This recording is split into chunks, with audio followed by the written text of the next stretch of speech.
হাইকোর্টের প্রশ্নের মুখে পড়তে হয়েছে রাজ্য পুলিশকে। আমরা দেখেছি এজিকে প্রশ্ন করেছিলেন বিচারপতি। এখনো পর্যন্ত শাহজাহান গ্রেপ্তার হননি ঠিকই, কিন্তু রাজ্য পুলিশের তরফ থেকে কয়েকটা পদক্ষেপ নেওয়া হয়েছে।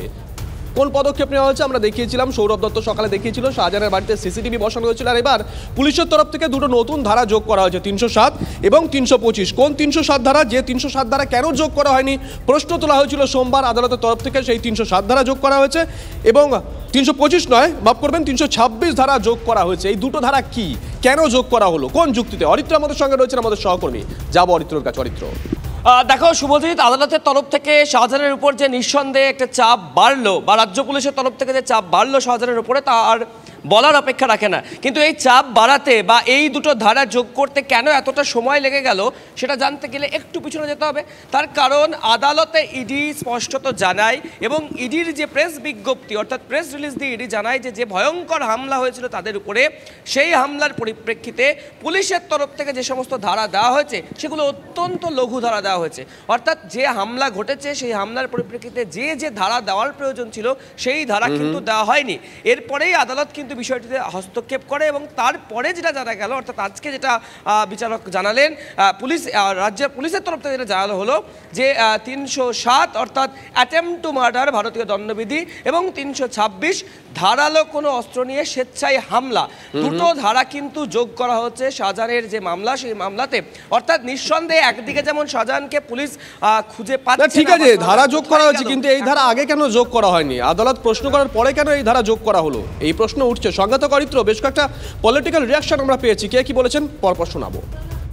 পুলিশ শাহজাহানকে ধরবে না, ও সিসিটিভি বসাক আর ড্রোন চালাক, শাহজাহান কোথায় পুলিশ জানে, প্রশাসন জানে, শাসক দল জানে, সর্বোচ্চ নেতৃত্ব জানে। তাদের যখন সুবিধা হবে তারা তখন তাদের আইনগত পরামর্শ যারা দেন তাদের কথা শুনে শাহজাহানকে সামনে নিয়ে আসবে। তবে দীর্ঘদিন এভাবে পালিয়ে থাকা যাবে না। রাজ্যটা চলছে কোর্টের ধমকানি চমকানিতে। নবান্ন থেকে মনে হয় এখন আর সরকার চলছে না, হাইকোর্ট সরকারকে চালাতে বাধ্য হচ্ছে। এটা তার বাইরে নয়, 12 দিন পরে সিসিটিভি বসছে কেন, তাও হাইকোর্টের ধমক খাওয়ার পরে। তবে পুলিশের, আমি মনে করি পুলিশের দ্বারাই এ তদন্ত শেষ হবে না। নিরপেক্ষতার সাথে তদন্ত যদি হওয়ার প্রয়োজন যদি আমরা চাই, তাহলে হয় কোনো অবসরপ্রাপ্ত বিচারপতিকে দিয়ে করতে পারা যেতে পারে, বা কোনো কেন্দ্রীয় এজেন্সিকে দিলেই তাহলে তদন্ত প্রক্রিয়া সম্পূর্ণ হবে। কোনো পুরনো খবর নয়, সকাল থেকেই পুরো দিনের আভাস, লোকাল থেকে গ্লোবাল, ঘটনাস্থল থেকেই রিপোর্টারের মুখে শুনে নিন আসল ঘটনা। দিন শুরু করুন TV9 বাংলার সঙ্গে। সকালে প্রথম ব্রেকিং অ্যাট 7, সকাল 7টায়, সকাল 8টায় দেখুন 8 reporter 8 exclusive. News express at 9 দেখুন সকাল 9টায়, 10 খবর 10 রিপোর্টার অন দ্য স্পট সকাল 10টায়। লোকাল টু গ্লোবাল অ্যাট 11 দেখুন সকাল 11টায়। দেখুন morning super prime time TV9 বাংলায়। TV9 বাংলা না দেখলেই নয়।